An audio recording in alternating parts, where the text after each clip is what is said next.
നമസ്കാരം, എല്ലാവർക്കും സോഷ്യോളജിയുടെ മറ്റൊരു ക്ലാസ്സിലേക്ക് സ്വാഗതം. ഇന്ന് നമ്മൾ ഈ ക്ലാസ്സിൽ ചർച്ച ചെയ്യുന്ന ഒരു കാര്യം എന്ന് പറയുന്നത് സമൂഹ ശാസ്ത്ര നിർമ്മിതിയിൽ ദൈഷ്ണിക ആശയങ്ങൾക്കും അതേപോലെ തന്നെ ഭൗതിക പ്രശ്നങ്ങൾക്കുമുള്ള പങ്ക് എത്രത്തോളം ഉണ്ട് എന്നുള്ളതിനെ കുറിച്ചിട്ടാണ്. സമൂഹ ശാസ്ത്ര നിർമ്മിതിയിൽ, അതായത് സോഷ്യോളജിയുടെ ഒരു ഫോർമേഷൻ അല്ലെങ്കിൽ സോഷ്യോളജി ഉണ്ടാക്കുന്നതിൽ ഈ പറയുന്ന ഇന്റലക്ച്വൽ ഐഡിയാസും അതേപോലെ തന്നെ മെറ്റീരിയൽ ഇഷ്യൂസും തമ്മിൽ എന്ത് റിലേഷൻഷിപ്പാണ്, അല്ലെങ്കിൽ അവർക്ക് എന്ത് പങ്കാണ് ഇതിനകത്ത് വഹിക്കാനുള്ളതിനെ കുറിച്ചിട്ടാണ് നമ്മൾ ഇന്നത്തെ ക്ലാസ്സിൽ പ്രധാനമായിട്ട് ചർച്ച ചെയ്യാൻ വേണ്ടിയിട്ട് പോകുന്ന ഒരു കാര്യം. സമൂഹശാസ്ത്ര നിർമ്മിതിയിൽ ദൈഷ്ണിക ആശയങ്ങളുടെയും ഭൗതിക പ്രശ്നങ്ങളുമായിട്ടുള്ള പങ്ക് എന്താണ് എന്നതിനെ കുറിച്ചിട്ടാണ്. അപ്പം ഇതില് നമുക്കറിയാം, 19ാം നൂറ്റാണ്ടിലാണ്, 19th സെഞ്ചുറിയിലാണ് എന്തുണ്ടാകുന്നത്. 19ാം നൂറ്റാണ്ടിലാണ് പശ്ചിമ യൂറോപ്പിൽ, വെസ്റ്റേൺ യൂറോപ്പിലാണ് എന്തുണ്ടാകുന്നത്, സോഷ്യോളജിയുടെ ഒരു ഒറിജിൻ അല്ലെങ്കിൽ സമൂഹശാസ്ത്രത്തിന്റെ ഒരു ഉത്ഭവം ഉണ്ടാകുന്നത്, അല്ലെങ്കിൽ അതിന്റെ ഒരു ആവിർഭാവം ഉണ്ടാകുന്ന ഒരു കാര്യം. ഫ്രഞ്ച് തത്വചിന്തകനായിട്ടുള്ള ഒരു ഫ്രഞ്ച് തിങ്കറായിട്ടുള്ള അഗസ് കോംട്ടെയാണ് എന്ത് സോഷ്യോളജിയുടെ പിതാവായിട്ട് കണക്കാക്കപ്പെടുന്നത്. നമ്മൾ കഴിഞ്ഞ ക്ലാസ്സിലും പറഞ്ഞിട്ടുള്ള ഒരു കാര്യം തന്നെയാണിത്. ദെൻ സമൂഹശാസ്ത്രത്തെ കുറിച്ച് പഠിക്കുന്നത്, സോഷ്യോളജിനെ കുറിച്ച് പഠിക്കുന്നത് പുതിയൊരു ശാസ്ത്രത്തിന് ആര് രൂപം നൽകി? ഈ പറയുന്ന അഗസ് കോംട്ടെ എന്ത് ചെയ്തിട്ടുണ്ടായിരുന്നു?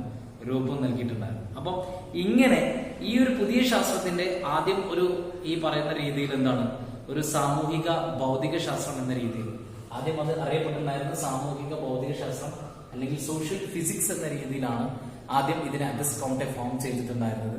പിന്നീടാണ് അത് എന്തായി മാറിയത്, സോഷ്യോളജി അല്ലെങ്കിൽ സമൂഹശാസ്ത്രം എന്ന രീതിയിലേക്ക് അതിന് മാറ്റങ്ങൾ ഉണ്ടായത് എങ്ങനെയാണ്?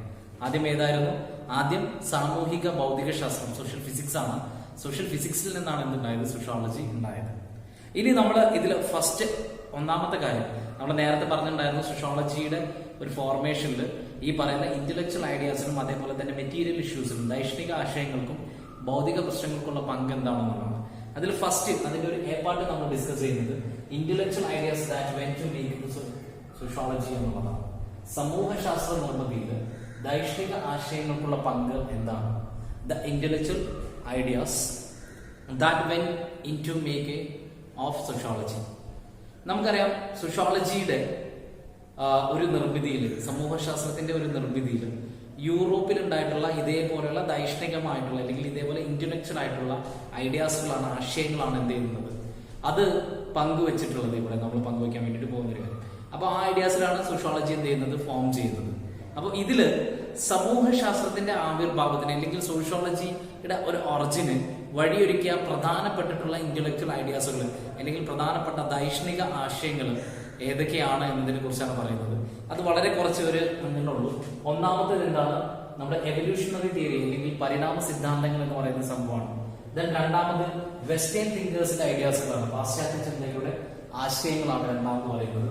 ദെൻ ഫ്രഞ്ച് റവല്യൂഷൻ, ഫ്രഞ്ച് വിപ്ലവമാണ് നെക്സ്റ്റ്. ദെൻ ഓൾസോ ജ്ഞാനോദയം, എൻലൈറ്റ്മെന്റ് എന്ന് പറയുന്ന സംഭവമാണ്.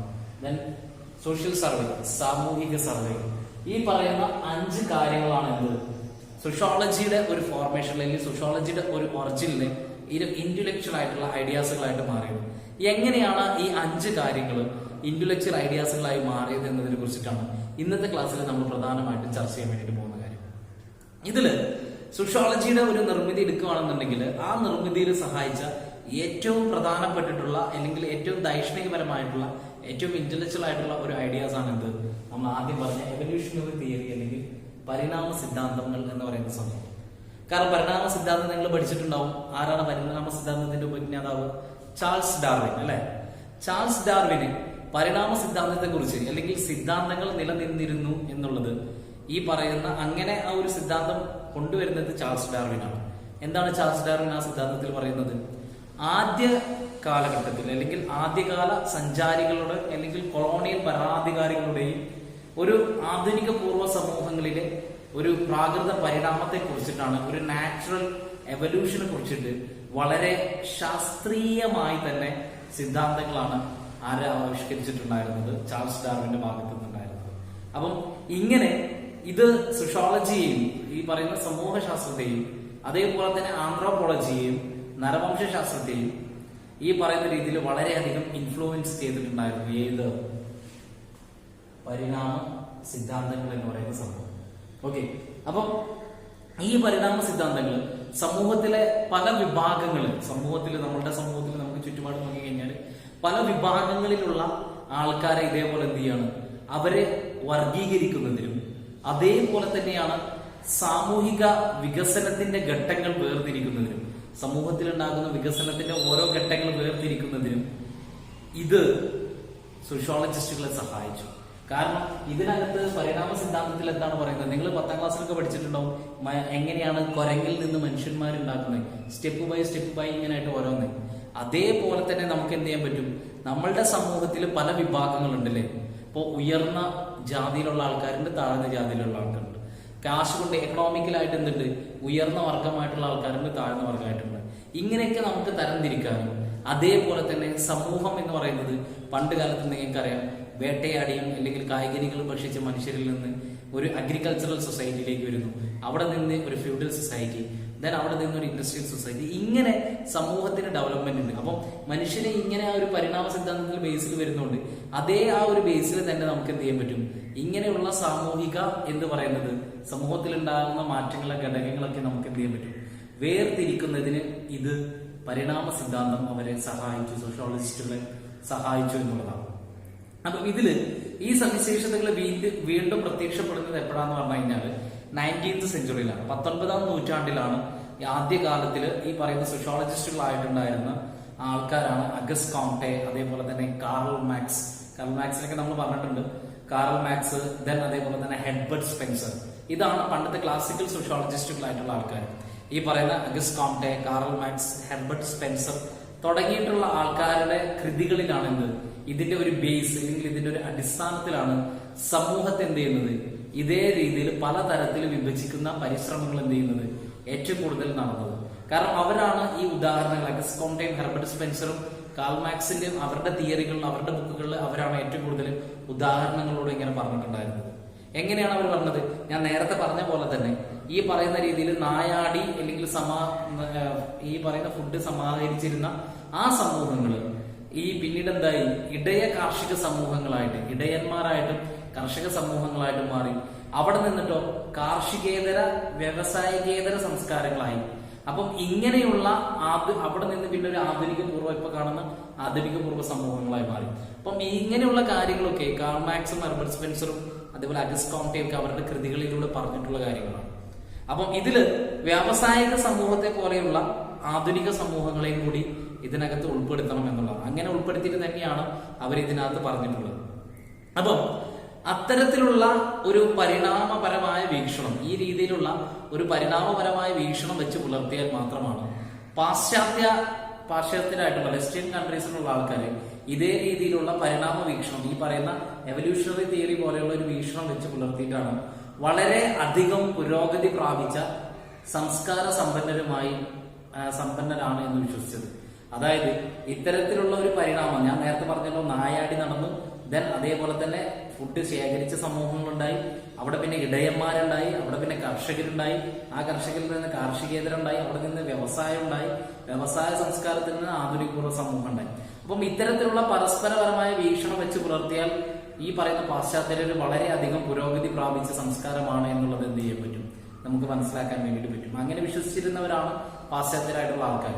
അപ്പൊ പക്ഷെ പാശ്ചാത്യ സമൂഹങ്ങളെ എപ്പോഴും അതായത് പാശ്ചാത്യരല്ലാത്ത നമ്മളെ പോലെയുള്ള ഇന്ത്യക്കാരെ പോലെയുള്ള, അതായത് വെസ്റ്റേൺ കൺട്രീസിൽ, യൂറോപ്പ് കൺട്രിയിൽ പെടാത്ത ആൾക്കാരെല്ലാം തന്നെ അവരെന്താണ് കണ്ടത്, അവരുടെ സംസ്കാരം, യൂറോപ്പ് കൺട്രിയിൽ പുറത്തുള്ള പാശ്ചാത്യരല്ലാത്ത എല്ലാവരുടെയും സംസ്കാരങ്ങളെയും എല്ലാവരുടെയും സമൂഹങ്ങളെയും അവരെപ്പോഴും എങ്ങനെയാണ് കാണുന്നത്, ഒരു അപരിഷ്കൃത സമൂഹമായിട്ട്, ഒരു പരിഷ്കാരമില്ലാത്ത ഒരു അപരിഷ്കൃത സമൂഹമായിട്ടും അതേപോലെ തന്നെ വികസനങ്ങളില്ലാത്ത ഒരു അവികസിതമായ ഒരു സമൂഹമായിട്ടാണ് ഏറ്റവും കൂടുതൽ യൂറോപ്പിലുള്ള ആൾക്കാർ പുറമേയുള്ള ഇന്ത്യയെ പോലെയുള്ള സമൂഹങ്ങളെ കണ്ടിട്ടുണ്ടായിരുന്നത്. പക്ഷെ ഇന്ത്യയുടെ കൊളോണിയൽ എക്സ്പീരിയൻസ് നമുക്കെടുത്ത് നോക്കേണ്ടതുണ്ട്. ഇന്ത്യയിലെ ഈ പറയുന്ന കൊളോണിയൽ അനുഭവം എന്ന് പറയുന്നതും ഈ പറയുന്ന പശ്ചാത്തലത്തിൽ തന്നെയാണ് നമ്മൾ എന്ത് ചെയ്യുന്നത്, കാണേണ്ടത് എന്നുള്ളതാണ്. കാരണം ഇന്ത്യ എന്ന് പറയുന്നത്, ഇന്ത്യയിലെ ജനങ്ങളെ എപ്പോഴും ഒരു പരിഷ്കൃത സമൂഹമായിട്ടല്ല, അപരിഷ്കൃതരായിട്ടാണ് കൊളോണിയൽ ഭരണാധികാരികൾ എപ്പോഴും കണ്ടിട്ടുണ്ടായിരുന്നത്. അതുകൊണ്ട് തന്നെ അവരെ പരിഷ്കരാക്കുക അല്ലെങ്കിൽ പരിഷ്കാരികളാക്കുക എന്നത് തങ്ങളുടെ സംസ്കാരത്തിന്റെ ഒരു ദൗത്യമാണ് എന്നും കൂടിയാണ് ഈ പറയുന്ന കൊളോണിയൽ ആൾക്കാർ അല്ലെങ്കിൽ ബ്രിട്ടീഷുകാരുള്ള ആൾക്കാർ വിശ്വസിച്ചിട്ടുണ്ടായിരുന്നത്. അപ്പം ഇങ്ങനെ സമൂഹശാസ്ത്രത്തിന്റെ ആദ്യകാല ചിന്തകരായ ഏറ്റവും കൂടുതൽ സ്വാധീനം സിദ്ധിച്ചത് ഈ പറയുന്ന ഡാർവിന്റെ പരിണാമ സിദ്ധാന്തത്തെയാണ്. കാരണം ഡാർവിന്റെ പരിണാമ സിദ്ധാന്തത്തിൽ ജൈവ പരിണാമത്തെ കുറിച്ചാണ് എന്ത് ചെയ്യുന്നത്, ഡാർവിന്റെ പരിണാമ സിദ്ധാന്തം എന്ത് ചെയ്യുന്നത്, ആശയങ്ങള് സമൂഹശാസ്ത്രത്തെ പാടെ മാറ്റിമറിക്കുകയാണ്. ഒരു ജൈവ വസ്തുവിൽ ഉണ്ടാകുന്ന പരിണാമത്തെ കുറിച്ച് ചാൾസ് ഡാർവിൻ പറയുമ്പോൾ അത് അദ്ദേഹത്തിന്റെ അതേ ആശയങ്ങൾ സോഷ്യോളജിയിൽ പലതരത്തിലുള്ള മാറ്റങ്ങൾ തന്നെ കൊണ്ടുവരികയുണ്ടായി. ഡാർവിന്റെ ആശയങ്ങളെ അടിസ്ഥാനമാക്കിയിട്ട് സമൂഹത്തെ പലരും ഒരു ജൈവ വസ്തുവായി തന്നെ കണ്ടു. കാരണം അങ്ങനെ ഒരു ജൈവ വസ്തുവിനെ താരതമ്യം ചെയ്യാൻ വേണ്ടിയിട്ട് തുടങ്ങി. ഒരു ജൈവ വസ്തുവിന്റെ ജീവിതത്തിൽ പല ഘട്ടങ്ങളുണ്ടാവും. അതേപോലെ തന്നെയാണ് സമൂഹത്തിന്റെ വികസനത്തിന്റെ പല ഘട്ടങ്ങൾ ഉണ്ടാകുന്നത്. അങ്ങനെയുള്ള ആ വികസനത്തിന്റെ പല ഘട്ടങ്ങൾ കണ്ടെത്താനുള്ള ശ്രമങ്ങളാണ് പിന്നീട് സോഷ്യോളജിയിൽ നടന്നിട്ടുള്ളത്. അങ്ങനെ ഡാർവിന്റെ പരിണാമ സിദ്ധാന്തം എന്തായി, സമൂഹശാസ്ത്ര പരിണാമത്തിന്റെ വിവിധ ഘട്ടങ്ങൾ കണ്ടെത്തുന്നതിനും അതിനുവേണ്ടി ഉപയോഗിക്കപ്പെട്ടു എന്നുള്ളതാണ്. മനസ്സിലായി? ഒരു ജൈവ വസ്തു എന്ന് പറഞ്ഞപ്പോൾ ഫോർ എക്സാമ്പിൾ മനുഷ്യൻ ഒരു ജൈവ വസ്തുവാണ്. മനുഷ്യൻ ജനിക്കുന്നു, ഒരു കുട്ടിയാകുന്നു, ആ കുട്ടി പിച്ച വെച്ച് നടക്കുന്നു, പിന്നെ നടന്നു തുടങ്ങുന്നു. ഇങ്ങനെ അതിന്റെ മനുഷ്യന്റെ ഓരോരോ ഘട്ടം, അതൊരു ജൈവ വസ്തുവാണ്, ജീവനുള്ള വസ്തുവാണല്ലോ. അതേപോലെ സമൂഹവും അതിന്റെ 1 by 1 ഘട്ടങ്ങളെ ഇതേപോലെ പഠിക്കാൻ വേണ്ടിയിട്ട് പറ്റി എന്നുള്ളതാണ് എവല്യൂഷണറി തിയറി സോഷ്യോളജിക്ക് കോൺട്രിബ്യൂട്ട് ചെയ്ത് സംഭാവന ചെയ്തിട്ടുള്ള ഒരു കാര്യം എന്ന് പറയുന്നത്. അപ്പം 19-ാം നൂറ്റാണ്ടിലെ ചിന്തകരുടെ ആശയങ്ങൾ ഈ പറയുന്ന സോഷ്യോളജിയുടെ ഒരു നിർമ്മിതിയിൽ എത്രത്തോളം സുപ്രധാനമായിട്ടുള്ള പങ്ക് വഹിച്ചിട്ടുണ്ട് എന്നുള്ളത് നമുക്ക് ഡാർവിന്റെ പരിണാമ സിദ്ധാന്തം ഈ പറയുന്ന എവല്യൂഷണറി തിയറീസിന് സമൂഹശാസ്ത്ര മേഖലയിൽ, ഈ സാമൂഹിക മേഖലയിൽ, പ്രത്യേകിച്ച് സോഷ്യൽ ആയിട്ടുള്ള ഈ ഒരു മേഖലയിൽ പ്രയോഗിക്കാൻ ശ്രമിച്ചത് ഹെർബർട്ട് സ്പെൻസർ ആണ്. ഹെർബർട്ട് സ്പെൻസർ ആണ് ഡാർവിന്റെ ഈ ഒരു സിദ്ധാന്തത്തെ ഇത്രയും നല്ലൊരു മികച്ച ഒരു സംഭാവനയായി കണ്ടതും ആ സംഭാവന ഇതേ രീതിയിൽ ഓരോരോ ഘട്ടങ്ങളിലൂടെ നമുക്ക് സമൂഹത്തിന്റെ വിവിധ ഘട്ടങ്ങൾ പഠിക്കാം എന്ന് പറഞ്ഞ സോഷ്യോളജിസ്റ്റ് ആരാന്ന് പറഞ്ഞു കഴിഞ്ഞാൽ അത് ഹെർബർട്ട് സ്പെൻസർ ആണ്. കാരണം അദ്ദേഹത്തിന്റെ സിദ്ധാന്തമുണ്ട്. ആള് ഈ പറയുന്ന പരിണാമ സിദ്ധാന്തത്തിൽ നിന്ന് ആളെന്തുണ്ടായി, ഒരു സോഷ്യൽ ഡാർവിനിസം എന്ന് പറയുന്ന സിദ്ധാന്തത്തിലൂടെയാണ് അത് പിന്നീട് അറിയപ്പെട്ടിട്ടുണ്ടായിരുന്നത്. കാരണം സോഷ്യൽ ഡാർവിനിസം എന്ന് പറയുന്ന സിദ്ധാന്തം എന്നാണ് ഈ പറയുന്ന ആദ്യകാല സമൂഹത്തെ ശാസ്ത്രജ്ഞന്മാരായിട്ടുള്ള അല്ലെങ്കിൽ ക്ലാസിക്കൽ സോഷ്യോളജിസ്റ്റുകളായിട്ടുള്ള അഗസ്റ്റ് കോംടെയും അതേപോലെ തന്നെ കാറൽ മാക്സ് തുടങ്ങിയവരുടെയൊക്കെ ആശയങ്ങളും, അല്ലെങ്കിൽ അത് സമൂഹശാസ്ത്രത്തിന്റെ ഈ പറയുന്ന ഒറിജിന് ഗണ്യമായിട്ടുള്ള കോൺട്രിബ്യൂഷൻസ് നൽകുകയുണ്ടായി എന്നുള്ളത് നമ്മൾ ആദ്യമേ പറഞ്ഞിട്ടുള്ള ഒരു കാര്യമാണ്. അപ്പം അതേപോലെ തന്നെയാണ് വിജ്ഞാന രംഗത്ത് പുരോഗതിയും അല്ലെങ്കിൽ എല്ലാ സാമൂഹിക തിന്മകൾക്കും ഒരു പരിഹാരം വാഗ്ദാനം ചെയ്യുന്നില്ല. കാരണം അങ്ങനെ ചെയ്തിട്ടില്ല എന്നുണ്ടെന്ന് ആധുനിക യുഗത്തിന്റെ ആദ്യകാലത്ത് ജീവിച്ചിരുന്ന ചിന്തകന്മാർക്ക് എന്ത് ചെയ്യാണ്, അവർ വിശ്വസിച്ചിട്ടുണ്ടായിരുന്ന ഒരു കാര്യമാണ്. കാരണം വിജ്ഞാന രംഗത്തെ പുരോഗതി എല്ലാ സാമൂഹിക തിന്മകൾക്കും പരിഹാരം വാഗ്ദാനം ചെയ്തിട്ടുണ്ടെന്ന്, ഒരു അറിവുണ്ടായി കഴിഞ്ഞാൽ അതിന്റെ ഒരു പുരോഗതി എല്ലാ സാമൂഹികപരമായ തെറ്റുകൾക്കും എന്താണ് പരിഹാരം ചെയ്തിട്ടുണ്ട് എന്നുള്ളതാണ് ആധുനിക യുഗത്തിന്റെ ആദ്യകാലത്ത് ജീവിച്ചിരുന്ന ചിന്തകര് വിശ്വസിച്ചിട്ടുണ്ടായിരുന്ന ഒരു കാര്യം എന്ന് പറയുന്നത്. എന്നാൽ അതിന്റെ ഒരു ഉദാഹരണം എന്ന് പറഞ്ഞാല് ഇപ്പോ സമൂഹശാസ്ത്രത്തില് ഇപ്പൊ നമ്മൾ സോഷ്യോളജിയുടെ പിതാവായ അഗസ്റ്റ് കോംടെയിൻ എടുക്കുകയാണെന്നുണ്ടെങ്കിൽ ആള് 1789 മുതൽ 1887 വരെ ജീവിച്ചിട്ടുള്ള ഒരാളാണ്. അയാള് ഈ പറയുന്ന മാനവരാശിയുടെ ക്ഷേമത്തിന് സമൂഹശാസ്ത്രത്തില് വലിയ സംഭാവന നൽകുമെന്ന് വിശ്വസിച്ച ഒരു വ്യക്തിയാണ്. സമൂഹശാസ്ത്രം എന്ത് ചെയ്യും, ഈ പറയുന്ന മനുഷ്യരാശിക്ക് ഏറ്റവും കൂടുതൽ ഈ ആധുനിക യുഗത്തിൽ നല്ല രീതിയിലുള്ള സംഭാവനകൾ നൽകുമെന്ന് വിശ്വസിച്ച ഒരാളാണ് ആര്, ഈ ക്ലാസിക്കൽ സോഷ്യോളജിസ്റ്റ് തിങ്കറും അല്ലെങ്കിൽ സോഷ്യോളജിയുടെ ഫാദറുമായിട്ടുള്ള അഗസ്റ്റ് കോംടെ എന്ന് പറയുന്നത്. അപ്പം ഇങ്ങനെ ഏറ്റവും കൂടുതൽ ആളുടെ ചിന്തകൾ തന്നെയാണ് പിന്നീട് ഹെർബർട്ട് സ്പെൻസർ എന്തിലൂടെ മാറ്റിയത്, ഈ പറയുന്ന പരിണാമ സിദ്ധാന്തം എവല്യൂഷണറി തിയറിയിലൂടെ എന്താണ് സമൂഹത്തിന്റെ വികസനത്തെ പല പല ഘട്ടങ്ങളായിട്ട് നമുക്ക് ചെയ്യാൻ പറ്റുമെന്നുള്ളത് സോഷ്യൽ ഡാർവിനിസം എന്ന് പറയുന്ന കൺസെപ്റ്റിലൂടെ ആര് കാണിച്ചു തന്നത്, ഹെർബർട്ട് സ്പെൻസർ കാണിച്ചു തന്നിട്ടുണ്ടായിരുന്ന ഒരു കാര്യം. ദെൻ അടുത്തത് നമ്മുടെ ഫ്രഞ്ച് വിപ്ലവം എല്ലാവർക്കും അറിയാം അല്ലെ. ഫ്രഞ്ച് വിപ്ലവം എന്താണെന്നുള്ളത് നിങ്ങൾ 10ാം ക്ലാസ്സിലൊക്കെ പഠിച്ചിട്ടുണ്ടാവും. ഫ്രാൻസിൽ നടന്നിട്ടുള്ള അല്ലെ, സ്വാതന്ത്ര്യം, സമത്വം, സാഹോദര്യം എന്നൊക്കെ പറഞ്ഞ് ഫ്രാൻസിന്റെ എസ്റ്റേറ്റുകളെ മറച്ചിട്ടുകൊണ്ട് ഒരു ജനാധിപത്യം കൊണ്ടുവന്ന ഒരു വിപ്ലവമാണ് ഫ്രഞ്ച് റവല്യൂഷൻ എന്ന് പറയുന്നത്. 1789 ഫ്രഞ്ച് വിപ്ലവം സമൂഹത്തിൽ വമ്പിച്ച പരിഷ്കാരങ്ങൾ കൊണ്ടുവന്നിട്ടുണ്ടായിരുന്നില്ല, അല്ലെങ്കിൽ പരിവർത്തനങ്ങൾക്ക് തുടക്കം കുറിച്ച ഒരു സാമൂഹിക വിപ്ലവം കൂടിയാണ് ഏത്, ഈ പറയുന്ന ഫ്രഞ്ച് റവല്യൂഷൻ അല്ലെങ്കിൽ ഫ്രഞ്ച് വിപ്ലവം എന്ന് പറയുന്നത്. കാരണം അവിടെ ഈ പറയുന്ന സ്വാതന്ത്ര്യം, സമത്വം, സാഹോദര്യം എന്ന മുദ്രാവാക്യമാണ് അവിടെ മനുഷ്യ സമൂഹത്തിൽ, മാനവ സമൂഹത്തിന് എന്തുണ്ടായിരുന്നത് സമ്മാനിച്ച ഫ്രഞ്ച് വിപ്ലവം അവിടുത്തെ ഫ്യൂഡൽ പ്രഭുക്കന്മാരെ അല്ലെങ്കിൽ ഫ്യൂഡൽ ആയിട്ടുള്ള ഒരു സാമൂഹിക ഘടനയെ മാറ്റിമറിക്കുകയും അവിടെ രാഷ്ട്രം ജനാധിപത്യപരമായി മാറുകയും അല്ലെങ്കിൽ രാഷ്ട്രത്തിലെ സമ്പത്തുകളെല്ലാം തന്നെ രാഷ്ട്രത്തിലേക്ക് വന്നു ചേരുകയും അതിനെക്കുറിച്ച് ഒരു പുതിയ സങ്കല്പം അവതരിപ്പിക്കുകയും ചെയ്തത് ഈ പറയുന്ന ഫ്രഞ്ച് റവല്യൂഷൻ അല്ലെങ്കിൽ ഫ്രഞ്ച് വിപ്ലവമാണ്. അപ്പം ഫ്രഞ്ച് വിപ്ലവം കൊണ്ടുവന്ന ഇങ്ങനെയുള്ള സാമൂഹിക മാറ്റങ്ങളെല്ലാം തന്നെ ഈ പറയുന്ന വിപ്ലവാനന്തരം ഉണ്ടായിട്ടുള്ളതാണ്. ഒരു വിപ്ലവത്തിലൂടെ കിട്ടിയിട്ടുള്ള മാറ്റങ്ങളാണ് ആ കാണുന്ന എല്ലാം തന്നെ. അപ്പം ഇങ്ങനെയുള്ള വിപ്ലവാനന്തരമായിട്ടുള്ള മാറ്റങ്ങളെല്ലാം തന്നെ എന്താണ്, അത് അരാജകത്വവും ഫ്രഞ്ച് ചിന്തകരായിട്ടുള്ള സയൻസ് സമ്മേളനം അഗസ്റ്റ് കോംടെക്ക് ഫീൽ ചെയ്തു. അവരെ ഏറ്റവും കൂടുതൽ അത് ഇൻഫ്ലുവൻസ് ചെയ്തു. കാരണം ഫ്രഞ്ച് വിപ്ലവം കൊണ്ടുവന്ന സാമൂഹിക മാറ്റങ്ങൾ വിപ്ലവത്തിന് ശേഷം ഉണ്ടായിട്ടുള്ള ഒരു അരാജകത്വത്തെ ഏറ്റവും കൂടുതൽ ഫ്രഞ്ച് തിങ്കേഴ്സ് ആയിട്ടുള്ള സൈൻസ് സൈമൺ എന്ന് പറയുന്ന ആളെയും അല്ലെങ്കിൽ സയൻസ് സൈമണെയും അതേപോലെ തന്നെ നെക്സ്റ്റ് നമ്മുടെ ഫാദറായിട്ടുള്ള സോഷ്യോളജിസ്റ്റുടെ ഫാദറായിട്ടുള്ള അഗസ്റ്റ് കോംടെയും എന്ത് ചെയ്തു, നല്ല രീതിയിൽ അത് ആഴത്തിൽ ഇൻഫ്ലുവൻസ് ചെയ്തു അല്ലെങ്കിൽ നല്ല രീതിയിൽ സ്വാധീനിച്ചിട്ടുണ്ടായിരുന്നു. അപ്പം ഈ മാറ്റങ്ങളെ അവരൊരു തിയററ്റിക്കലി ആയി സൈദ്ധാന്തികമായിട്ട് എന്ത് ചെയ്യാൻ നോക്കി, വിലയിരുത്താനുള്ള അവരുടെ പരിശ്രമങ്ങൾക്കാണ് എന്ത് ചെയ്യുന്നത് സമൂഹശാസ്ത്രത്തിന്റെ ഒറിജിന് കാരണമാകുന്നത്. ഫ്രഞ്ച് റവല്യൂഷൻ വന്നു. ഫ്രഞ്ച് റവല്യൂഷനിലൂടെ കുറെ സാമൂഹിക മാറ്റങ്ങൾ ഉണ്ടായി. അത് വിപ്ലവത്തിന് ശേഷം ഉണ്ടായിട്ടുള്ളതാണ്. ആ വിപ്ലവത്തിന് ശേഷം സമൂഹം പെട്ടെന്ന് ഒരു അരാജകത്വം ഫീൽ ചെയ്യുന്നു. കാരണം ആദ്യം ഉണ്ടായ സമൂഹത്തെ മൊത്തത്തിൽ മറച്ചിടുകയാണ്. ആ അരാജകത്വത്തെ നല്ല രീതിയിൽ ഇൻഫ്ലുവൻസ് ചെയ്ത രണ്ട് വ്യക്തികൾ അവരെന്ത് ചെയ്തു, ആ സയന്റിസ്റ്റും അഗസ്റ്റ് കോംടെയും എന്ന് പറയുന്ന രണ്ട് സോഷ്യോളജിസ്റ്റുകൾ എന്ത് ചെയ്തു, അവര് അതിനെ ഒരു സൈദ്ധാന്തികപരമായി തിയററ്റിക്കലി ആയിട്ട് വിലയിരുത്താനുള്ള അവരുടെ പരിശ്രമങ്ങളാണ് സോഷ്യോളജി എന്ന് പറയുന്ന പുതിയ ഒരു എന്താ പറയുന്ന ഒരു സയന്റിഫിക് ആയിട്ടുള്ള ശാസ്ത്രത്തെ കുറിച്ച് നിങ്ങൾക്ക് പഠിക്കാനും നിങ്ങളെ എനിക്ക് പഠിപ്പിക്കാനും കാരണമാക്കി തീർത്തത് എന്നുള്ളതാണ്. അപ്പം അങ്ങനെ ഒരു കാര്യം ഈ പറയുന്ന ഫ്രഞ്ച് റവല്യൂഷൻസിലൂടെ ഉണ്ടായി എന്നുള്ളതാണ് വേറൊരു സത്യം. ദെൻ പിന്നീട് നമ്മൾ പറയുന്ന ഒന്നാണ് എൻലൈറ്റ്മെന്റ് അല്ലെങ്കിൽ ജ്ഞാനോദയം എന്ന് പറയുന്ന സംഭവം അല്ലെ. എന്താണ് ജ്ഞാനോദയം അല്ലെങ്കിൽ എന്താണ് എൻലൈറ്റ്മെന്റ് അല്ലെ? ശാസ്ത്ര വിപ്ലവം അതേപോലെ തന്നെ ഈ പറയുന്ന ഒരു സയന്റിഫിക് റവല്യൂഷൻ തന്നെയാണ് ഇത്. നമ്മളിപ്പോ ഫ്രഞ്ച് റവല്യൂഷൻ പറഞ്ഞു, അതേപോലെ തന്നെയുള്ള ഒരു കാര്യമാണ് ഒരു സയന്റിഫിക് റവല്യൂഷൻ ആണ് എന്ത് ജ്ഞാനോദയം എന്ന് പറയുന്ന ഒരു സംഭവം. കാരണം ജ്ഞാനോദയം അല്ലെങ്കിൽ എൻലൈറ്റ്മെന്റ് എന്ന് പറയുന്നത് സമൂഹശാസ്ത്രത്തെ നിർമ്മിതിയിലെ സഹായിച്ച മറ്റൊരു ഇന്റലക്ച്വൽ ഐഡിയാസ് ആണ് അല്ലെങ്കിൽ മറ്റൊരു ദൈക്ഷണിക ആശയമാണ് എന്ത് ഈ പറയുന്ന എൻലൈറ്റ്മെന്റ് അല്ലെങ്കിൽ ജ്ഞാനോദയം എന്ന് പറയുന്നത്. ഇത് 17th സെഞ്ചുറിയിലാണ്, 17ാം നൂറ്റാണ്ടിന്റെ അവസാനത്തിലും 18th സെഞ്ചുറിയുടെ തുടക്കത്തിലും യൂറോപ്പിൽ ഉണ്ടായിട്ടുള്ള ഒരു ഇന്റലക്ച്വൽ പ്രസ്ഥാനമാണ് അല്ലെങ്കിൽ ഒരു ഇന്റലക്ച്വൽ മൂവ്മെന്റ് ആണ്. എന്താണ്, ഒരു ദൈക്ഷണിക പ്രസ്ഥാനമാണ് ഇത് ഈ പറയുന്ന ജ്ഞാനോദയം എന്ന് പറയുന്ന സംഭവം.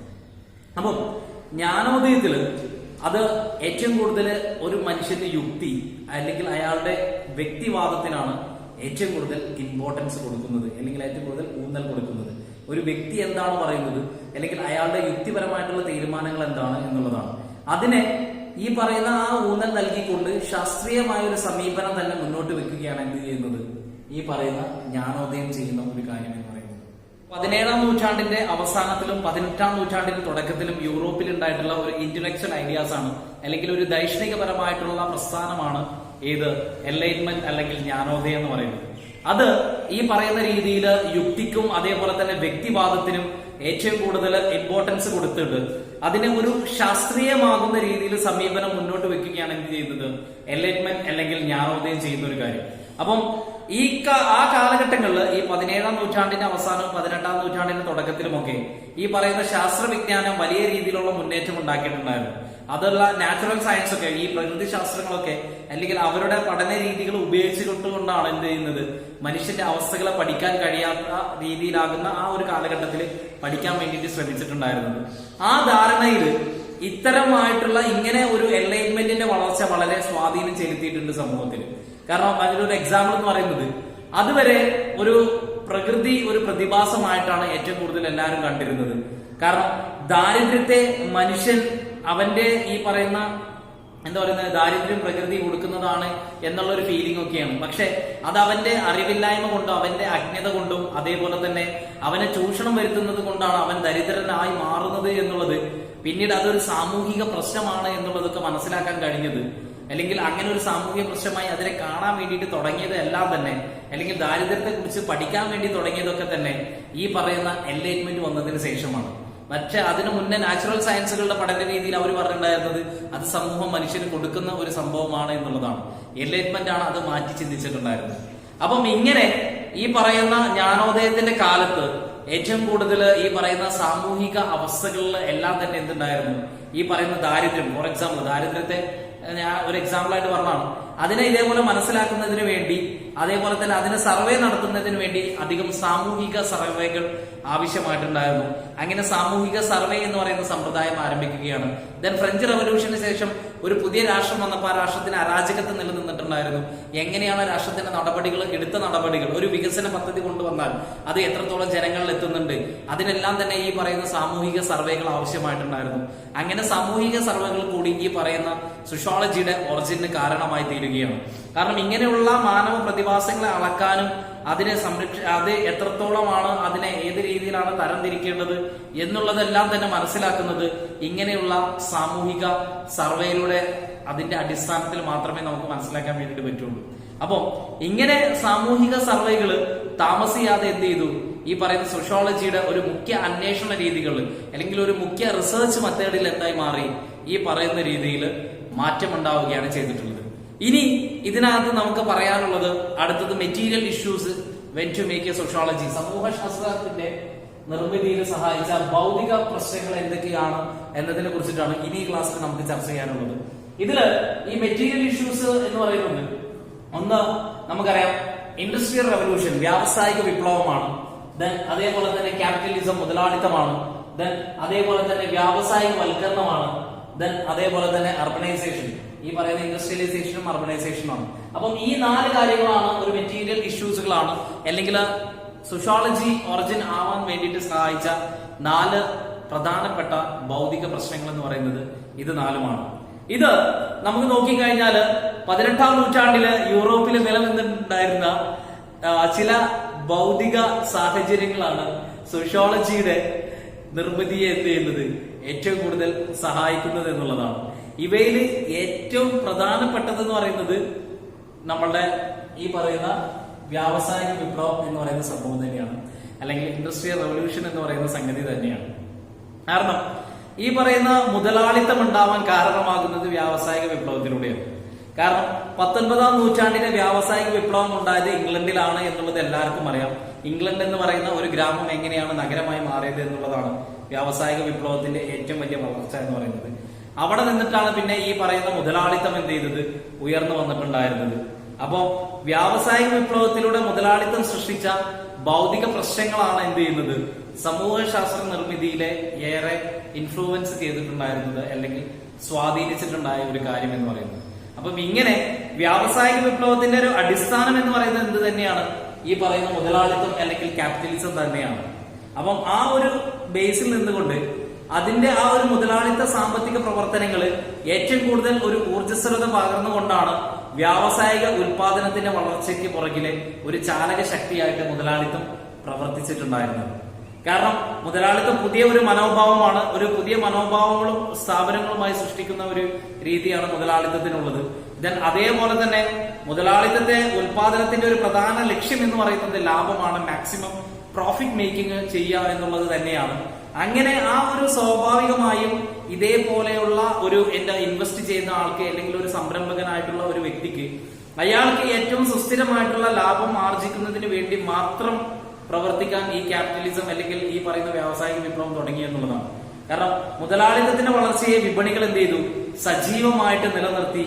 ആ സജീവമായി നിലനിർത്തിയത് കൊണ്ട് തന്നെ ജീവിതത്തിന്റെ പ്രധാനപ്പെട്ട ഉപകരണങ്ങളായിട്ട് എന്ത് ചെയ്തു, മുതലാളിത്തം പ്രവർത്തിക്കാൻ വേണ്ടിയിട്ട് തുടങ്ങി. അപ്പം ഇങ്ങനെയുള്ള സാധനങ്ങളും സേവനങ്ങളും എല്ലാം തന്നെ, അധ്വാനവും എല്ലാം തന്നെ, അതൊക്കെ ചരക്കുകളുടെ രീതിയിലേക്ക്, ഈ പറയുന്ന മാർക്കറ്റിൽ വിറ്റഴിക്കുന്ന രീതിയിലേക്ക് എന്ത് ചെയ്തു, മുതലാളിത്തം അതിനെ മാറ്റി, അല്ലെങ്കിൽ ക്യാപിറ്റലിസത്തിൽ അങ്ങനെ ഒരു ചേഞ്ച് ഉണ്ടായി എന്നുള്ളതാണ്. അപ്പം ഇങ്ങനെയുള്ള വ്യാവസായിക വിപ്ലവം, ഈ പറയുന്ന ഇതേപോലെയുള്ള ഇൻഡസ്ട്രിയൽ റവല്യൂഷൻ, വ്യാവസായിക വിപ്ലവം എന്ന് പറയുന്നത് സമൂഹത്തില് എല്ലാ മേഖലയിലും വലിയ രീതിയിലുള്ള മാറ്റങ്ങൾ കൊണ്ടുവന്നിട്ടുണ്ട്. അത് പുതിയ വ്യാവസായിക സമ്പദ്ഘടനയിൽ തന്നെ പഴയ രീതിയിൽ നിന്ന് വളരെ എൻറ്റയർലി ഡിഫറെന്റ് ആയി, വളരെ വ്യത്യസ്തമായിട്ട് തന്നെയാണ് വ്യാവസായിക വിപ്ലവം എന്ത് ചെയ്ത് അതിന്റെ ഇംഗ്ലണ്ടില് അതിന്റെ ഒരു സെന്റർ ആയിട്ട് മാറിയത്. കാരണം അവിടെ ഈ പറയുന്ന വ്യവസായവൽക്കരണം കൊണ്ടുവന്ന അല്ലെങ്കിൽ ദൂരവ്യാപകമായിട്ടുള്ള വളരെ ലോകോത്തരത്തിൽ തന്നെ നോക്കിക്കാണാൻ പറ്റുന്ന രീതിയിലുള്ള ചേഞ്ചസുകൾ, മാറ്റങ്ങൾ മനസ്സിലാക്കണമെന്നുണ്ടെങ്കിൽ വ്യാവസായികവൽക്കരണത്തിന് മാത്രമേ കഴിയുകയുള്ളൂ. അത് ഇംഗ്ലണ്ടിലെ മനുഷ്യരുടെ ജീവിതം എങ്ങനെയാണ് സാധാരണ ഗ്രാമങ്ങളിൽ നിന്ന് നഗരങ്ങളിലേക്കുള്ള ജീവിതം മാറിയത് എന്ന് പരിശോധിക്കുമ്പോൾ നമുക്ക് മനസ്സിലാകുന്ന ഒരു കാര്യമാണ് എങ്ങനെയാണ് അവിടെ ഒരു വ്യാവസായികവൽക്കരണം നടന്നത് എന്നുള്ളത്. അപ്പം ഇങ്ങനെ വ്യാവസായികവൽക്കരണത്തിന് മുമ്പ് കൃഷിയും അല്ലെങ്കിൽ വസ്ത്രവ്യാപാരങ്ങളും ഒക്കെ ആയിട്ടുണ്ടായിരുന്ന ബ്രിട്ടീഷുകാര് അവര് പ്രധാനപ്പെട്ട തൊഴിലുകൾ ജനങ്ങളിൽ ഭൂരിഭാഗവും ഗ്രാമങ്ങളിൽ തന്നെയാണ് താമസിച്ചിട്ടുണ്ടായിരുന്നത്. അവര് നമ്മുടെ ഇന്ത്യൻ ഗ്രാമത്തിന് ഉള്ളതുപോലെ തന്നെ കർഷകരായിട്ടുള്ള ആൾക്കാരുണ്ടായിരുന്നു, ഭൂ ഉടമകളായിട്ടുള്ള ആൾക്കാരുണ്ടായിരുന്നു. ദെൻ അതേപോലെ തന്നെ കൊല്ലൻ, ചെരുപ്പുകുത്തി തുടങ്ങിയ സകല ആൾക്കാരും, അല്ലെങ്കിൽ നെയ്ത്തുകാർ മുതൽ അങ്ങനെയുള്ള ആട്ടിടയന്മാർ മുതൽ അല്ലെങ്കിൽ മദ്യവിൽപ്പനക്കാർ മുതൽ അങ്ങനെയുള്ള എല്ലാ വിഭാഗം ആൾക്കാരും ഇതിനകത്തുണ്ടായിരുന്നു. ഈ പറയുന്ന എവിടെ ഉണ്ടായിരുന്നു? ഇംഗ്ലണ്ടിലും ഉണ്ടായിട്ടുണ്ടായിരുന്നു. എന്നാൽ ഇംഗ്ലണ്ടില് ഇങ്ങനെയുള്ള വിഭാഗത്തിലുള്ള ആൾക്കാരെല്ലാം, പരമ്പരാഗത സമൂഹങ്ങളിലുള്ള ആൾക്കാരെല്ലാം തന്നെ അവർക്ക് എന്ത് ചെയ്തു? ഈ പറയുന്ന വ്യാവസായികവൽക്കരണം നടന്നപ്പോൾ അവര് പരസ്പരം അങ്ങോട്ടും ഇങ്ങോട്ടും ആ ഒരു പ്രവർത്തനങ്ങളെ ഏർപ്പെടുകയും വ്യാവസായികവൽക്കരണത്തിന്റെ ഭാഗമായി ആ സവിശേഷതകളെല്ലാം മാറിയിട്ട് അവിടെ ഒരു പുതിയ രാഷ്ട്രമായിട്ട് മാറുകയാണ് ചെയ്തിട്ടുണ്ടായിരുന്നത്. അപ്പം ഇങ്ങനെ ഒരു വ്യാവസായികവൽക്കരണത്തിന്റെ അല്ലെങ്കിൽ തൊഴിലാളികൾ എന്തായി മാറി? അവര് തരം താഴ്ത്തപ്പെടുകയാണ്. അതേപോലെ തന്നെയാണ് ഗ്രാമങ്ങളിലെല്ലാം കുടുംബങ്ങളിലെല്ലാം തന്നെ തൊഴിൽ ലഭിച്ചിരുന്ന ആൾക്കാർക്ക് തൊഴിൽ നഷ്ടമാകുന്ന ഒരു അവസ്ഥയാണ് ഉണ്ടായിട്ടുണ്ടായിരുന്നത്. അപ്പം ഇങ്ങനെയുള്ള മാറ്റങ്ങളൊക്കെ ഏതിനകത്ത് വന്നു? ഈ പറയുന്ന മുതലാളിത്തത്തിലൂടെ അല്ലെങ്കിൽ വ്യവസായിക വിപ്ലവത്തിലൂടെ, അതിന്റെ പുറത്തേക്ക് വ്യാവസായികവൽക്കരണത്തിലൂടെ സംഭവിച്ചു എന്നുള്ളതാണ് ഏറ്റവും വലിയൊരു യാഥാർത്ഥ്യം എന്ന് പറയുന്നത്. കാരണം വ്യാവസായികവൽക്കരണം അഗ്രികൾച്ചറിനെ നശിപ്പിച്ചതുകൊണ്ട് അതിൽ നിന്നൊരു മാറ്റം ഉണ്ടായിക്കൊണ്ടാണ് എന്ത് ചെയ്തിട്ടുണ്ടായിരുന്നത്? വ്യാവസായികവൽക്കരണം നഗര സമൂഹങ്ങളിലേക്ക് എത്തിയിട്ടുണ്ടായിരുന്നത്. അപ്പം ഇങ്ങനെയുള്ള തൊഴിലാളികളുടെ പദവിയെ എല്ലാം തന്നെ വളരെ നല്ല രീതിയിൽ തകർച്ച നേരിടുന്ന നമുക്ക് കാണാൻ പറ്റുന്നുണ്ട്. അതേപോലെ തന്നെ അത് പുരോഗതിയായിട്ടുള്ള ചിന്തിക്കുകയും ചെയ്യുന്ന പോലെ തന്നെയാണ് നമുക്ക് കാണുന്നത്. കാരണം ഗ്രാമം നഗരമായി മാറുമ്പോൾ ഇഷ്ടംപോലെ കാര്യങ്ങൾ നമുക്ക് അതിനകത്ത് ചിന്തിക്കാറുണ്ട്. ഇതില് വ്യവസായവൽക്കരണത്തിന്റെ ഒരു റിസൾട്ട് എന്ന് പറയുന്നത് നഗര കേന്ദ്രങ്ങള് വളരാനും വികസിക്കാനും തുടങ്ങി. ഒരു നഗര കേന്ദ്രങ്ങൾ ഉണ്ടാവും, അത് ഓട്ടോമാറ്റിക്കലി വളരും, ഓട്ടോമാറ്റിക്കലി വികസിക്കും. മുമ്പ് അവിടെ നഗരങ്ങൾ ഉണ്ടായിട്ടുണ്ടായിരുന്നില്ല. ബ്രിട്ടൻ ഒരു ഗ്രാമമായിരുന്നു, ആ ഗ്രാമമാണ് പിന്നെ നഗരമായി മാറിയത്. അതിനർത്ഥം എന്ന് പറയുന്നത് വ്യവസായവൽക്കരണത്തിന് മുമ്പ് തന്നെ സ്വാഭാവികമായി തികച്ചുമായി വ്യത്യസ്തമായിട്ടുള്ള സ്ഥലങ്ങൾ മാറ്റപ്പെടുകയാണ് എന്നുള്ളതാണ്. നമ്മുടെ നാട്ടിൽ വ്യവസായവൽക്കരണം നടക്കുമ്പോൾ അവിടെ ഗ്രാമമാണെങ്കിൽ ഓട്ടോമാറ്റിക്കലി അത് നഗരമായിട്ട് മാറും. പിന്നെ അത് മെട്രോപൊളിറ്റൻ നഗരങ്ങളൊക്കെ ആയിട്ട് ചേഞ്ചസുകൾ ഉണ്ടാവും എന്നുള്ളതാണ്. അപ്പം ഇങ്ങനെ വ്യാവസായിക നഗരങ്ങൾ തികച്ചും ഒരു നാഗരിക ലോകത്തിൽ നിന്ന് അല്ലെങ്കിൽ ജന്മമേകി എന്നുള്ളത് നമുക്ക് പറയാൻ വേണ്ടിയിട്ട് പറ്റും. കാരണം അങ്ങനെയുള്ള ഒരു ലൈഫാണ് അവിടെ മാറ്റങ്ങൾ ഉണ്ടായത്. കാരണം വ്യാവസായിക വിപ്ലവം ഇന്ത്യയിൽ എടുത്ത് നോക്കുകയാണെങ്കിൽ എങ്ങനെയാണ്? ഇന്ത്യയിൽ ബ്രിട്ടീഷുകാരാണ് വ്യാവസായിക വിപ്ലവത്തിന് വഴിയൊരുക്കുന്നത്. ബ്രിട്ടീഷ് വ്യവസായങ്ങൾ യന്ത്രനിർമ്മിതമായ ഉൽപ്പന്നങ്ങളുടെ ഒരു കുത്തൊഴുക്ക് പിന്നീട് ഇന്ത്യയിൽ നമുക്ക് കാണാൻ പറ്റി. ഇന്ത്യയിലെ കരകൗശല വിഭാഗങ്ങളും അതേപോലെ തന്നെ പരമ്പരാഗതമായിട്ട് തൊഴിൽ ചെയ്തിട്ടുണ്ടായിരുന്ന വിഭാഗങ്ങളെല്ലാം തന്നെ അവരെല്ലാം നശിപ്പിച്ചുകൊണ്ടാണ് എന്ത് ചെയ്ത്, അവരെല്ലാം തൊഴിൽ രഹിതരാക്കിക്കൊണ്ടാണ് എന്ത് ചെയ്യുന്നത്, ഇവിടെ വ്യാവസായിക വിപ്ലവം ഇന്ത്യയിൽ നടപ്പിലാക്കിയത്. ബ്രിട്ടനിൽ എല്ലാവരും ഗ്രാമത്തിൽ നിന്ന് നഗരത്തിലേക്ക് പോയപ്പോൾ ഇന്ത്യയില് വലിയ നഗരങ്ങൾ, പണ്ട് കാലത്തുണ്ടായ പരമ്പരാഗത കരകൗശല നഗരങ്ങളായിട്ടുള്ള മസൂറി പട്ടണം, മുർഷിദാബാദ്, തഞ്ചാവൂർ എന്നൊക്കെ നേരെ എങ്ങോട്ട് പോയി? അഗ്രികൾച്ചർ ചെയ്യാൻ അല്ലെങ്കിൽ കൃഷിയിലേക്ക് തിരിഞ്ഞു. അങ്ങനെ ഒരു മാറ്റമാണ് അവിടെയും ഇവിടെയും കൂടി ഉണ്ടായത്. അപ്പം ഇതേ രീതിയിലുള്ള ഒരു പട്ടാള ക്യാമ്പുകൾ അല്ലെങ്കിൽ അതേപോലെ തന്നെ കാരാഗ്രഹങ്ങൾക്ക് സമാനമായിട്ട് ഫാക്ടറികളുടെ സങ്കല്പങ്ങളാണ് ഇന്ത്യയിൽ ഉണ്ടായിട്ടുണ്ടായിരുന്നത്. കാരണം സാമ്പത്തിക പ്രവർത്തനങ്ങൾ ഒരു പട്ടാള ചിട്ടയിലൊക്കെ നടത്തി ഏറ്റവും കൂടുതൽ തൊഴിലാളികളെ ഏറ്റവും കൂടുതൽ മാക്സിമം എക്സ്പ്ലോയിറ്റ് ചെയ്യപ്പെടുന്ന രീതിയിലേക്കൊക്കെ ഈ പറയുന്ന രീതിയിലുള്ള മാറ്റങ്ങൾ ഉണ്ടായി. അപ്പൊ ഇതില് കാൾ മാർക്സിനെ പോലെയുള്ള ആൾക്കാർ ഇതൊരു പീഡനങ്ങളൊക്കെ ആയിട്ടാണ് ഏറ്റവും കൂടുതൽ വിലയിരുത്തിയിട്ടുണ്ടായിരുന്നത്. ഫാക്ടറികൾ എന്ന് പറയുന്നത് തൊഴിലാളികളെ ഏറ്റവും കഷ്ടപ്പെടുത്തുന്ന ഒരു പ്രസ്ഥാനമായിട്ടാണ് കാൾ മാർക്സ് ഒക്കെ കണ്ടായത്. അതിൽ നിന്നൊരു വിമോചനം ഉണ്ടാകണം, ഒരു ക്ലാസ് സ്ട്രഗിൾ ഉണ്ടാകണം. അതായത് ഈ പറയുന്ന മുതലാളിയും തൊഴിലാളിയും തമ്മിലുള്ള ഒരു സ്ട്രഗിളിലൂടെ ക്ലാസ് സ്ട്രഗിൾ ഉണ്ടായി ഒരു സോഷ്യലിസം വരണം എന്നൊക്കെയാണ് കാൾ മാർക്സ് ഇതിനകത്ത് പറഞ്ഞിട്ടുള്ള കാര്യങ്ങൾ. ഈ പറയുന്ന വ്യവസായവൽക്കരണത്തെ നോക്കി കാണുമ്പോൾ കാൾ മാർക്സ് പറയുന്നത് വ്യവസായവൽക്കരണം എവിടെ ഉണ്ടാകുന്നോ അവിടെ എന്ത് ഉണ്ടാകുന്നുണ്ട്? ഈ പറയുന്ന നഗരവൽക്കരണം ഉണ്ടാകുന്നുണ്ട്. കാരണം വ്യാവസായിക വിപ്ലവത്തിന്റെ ഒരു റിസൾട്ട് എന്ന് പറയുന്നത് അത് നമുക്ക് എടുത്തു നോക്കുന്ന സമയത്ത് മനസ്സിലാവുന്നത് തൊഴിലാളികളെ ഏറ്റവും മാക്സിമം എക്സ്പ്ലോയിറ്റ് ചെയ്തുകൊണ്ട് മാക്സിമം പ്രോഫിറ്റ് മേക്ക് ചെയ്യുക എന്നുള്ളതാണ് ക്യാപിറ്റലിസം മുന്നോട്ട് വെക്കുന്നത്. അത് തന്നെയാണ് വ്യാവസായിക വിപ്ലവത്തിന്റെ ഏറ്റവും വലിയൊരു കാര്യം എന്ന് പറയുന്നത്. കാരണം ഈ പറയുന്ന 18-19 നൂറ്റാണ്ടുകളൊക്കെ എടുക്കുമ്പോൾ നമ്മൾ കർഷക രീതിയിൽ നിന്നും ഈ പറയുന്ന കാർഷികേതര നിർമ്മാണ മേഖലയിലേക്കുള്ള ഒരു മാറ്റം നമുക്ക് കാണാൻ വേണ്ടിയിട്ട് പറ്റും. ആ ഒരു മാറ്റത്തെ, അല്ലെങ്കിൽ കൃഷിയിൽ നിന്ന് ഫാക്ടറിയിലേക്ക് തൊഴിലാളികൾ മാറുന്നു, അല്ലെങ്കിൽ അവർ ജോലി ചെയ്യേണ്ട ഒരു അവസ്ഥ, ദിവസത്തില് ആഴ്ചയിൽ 6 ദിവസം അല്ലെങ്കിൽ 7 ദിവസം ഒരേ ഒരു യന്ത്രത്തിനെ പോലെ തന്നെ തൊഴിലാളികൾ ജോലി ചെയ്യേണ്ട ഒരു അവസ്ഥയിലേക്ക് അഗ്രികൾച്ചറൽ സെക്ടറിൽ നിന്നും ഇൻഡസ്ട്രിയൽ സെക്ടറിലേക്ക് എന്ത് ചെയ്തു, മാറ്റങ്ങൾ ഉണ്ടായി എന്നുള്ളതാണ്. അപ്പം അങ്ങനെയുള്ള ഒരു സംഭവമാണ് ഇതിനകത്ത് നമുക്ക് എന്ത് ചെയ്യുന്നത് ഏറ്റവും കൂടുതൽ കാണാൻ പറ്റുന്നത്. കാരണം ആധുനിക പൂർവ്വമായിട്ടുള്ള ഒരു കാലഘട്ടം എടുക്കുന്ന സമയത്ത് ഈ പറയുന്ന തൊഴിൽ രീതികളിൽ നിന്ന് തികച്ചും വ്യത്യസ്തമായിട്ടുള്ളതാണ് എന്ത് വ്യാവസായിക മുതലാളിത്തമായിട്ടുള്ള തൊഴിലുകൾ എന്ന് പറയുന്നത്. കാരണം ജോലി സമയം ക്രമപ്പെടുത്തുന്നത് അവർ തന്നെയാണ്, നമ്മളെല്ലാം ഫുൾ ടൈം നമുക്ക് ജോലി ചെയ്യേണ്ടി വരും. ഒരു യന്ത്രത്തിനെ പോലെ നമ്മൾ എന്ത് ചെയ്യേണ്ടി വരും, ഫാക്ടറിയിൽ പ്രവർത്തിക്കേണ്ടി വരും. ഒരു മനുഷ്യൻ ഒരു യന്ത്രമാകുന്ന രീതിയിലാണ്. ചിലപ്പോൾ ഒരു എന്താ പറയുക, എത്ര മണിക്കൂറുകളോളം നമ്മൾ എന്ത് ചെയ്യേണ്ടി വരും, അവിടെ തന്നെ തുടർച്ചയായിട്ട് എല്ലാ ദിവസങ്ങളും ജോലി ചെയ്യും. നമുക്കതൊരു അരാജകത്വം നമുക്ക് ഫീൽ ചെയ്യും. പണ്ട് കാർഷിക വൃത്തിയിൽ നിന്ന് കിട്ടിയിരുന്ന ഒരു സന്തോഷം എന്ത് ചെയ്യില്ല, മനുഷ്യന് കിട്ടില്ല. അപ്പം ഇങ്ങനെയുള്ള പല പ്രശ്നങ്ങളും എന്ത് ചെയ്യുന്നുണ്ട്, വ്യാവസായിക വിപ്ലവം കൊണ്ടുവന്നപ്പോൾ ഉണ്ടായിട്ടുണ്ട്. സത്യം പറഞ്ഞു കഴിഞ്ഞാല് വ്യാവസായികവൽക്കരണവും അല്ലെങ്കിൽ നഗരവൽക്കരണവും ഗുരുതരമായ അനേകം പ്രശ്നങ്ങൾ സൃഷ്ടിച്ചു എന്നുള്ള സത്യം തന്നെയാണ്.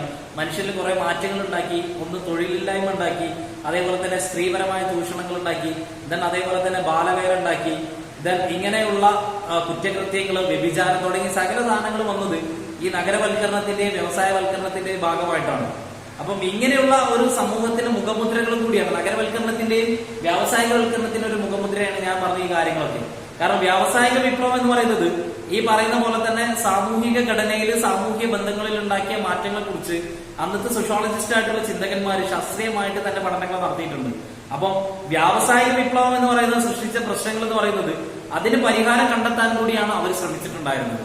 കാരണം ഈ ചരിത്രം ഇങ്ങനെയാണ് സോഷ്യോളജിയിൽ ഒരു കോൺട്രിബ്യൂഷൻ ഉണ്ടായത്. ഈ പറയുന്ന വ്യാവസായിക വിപ്ലവം വരുന്നു. വ്യാവസായിക വിപ്ലവത്തിലൂടെ മുതലാളിത്തം ഉടലെടുക്കുകയാണ്. മുതലാളിത്തത്തിൽ മാക്സിമം പ്രോഫിറ്റ് ഉണ്ടാക്കണം എന്നുള്ളതാണ്. മാക്സിമം ലാഭം മുതലാളിത്തത്തിലൂടെ ഉണ്ടാക്കുക. ആ ലാഭത്തിന് വേണ്ടിയിട്ടാണ് വ്യാവസായിക വൽക്കരണം നടക്കുന്നത്.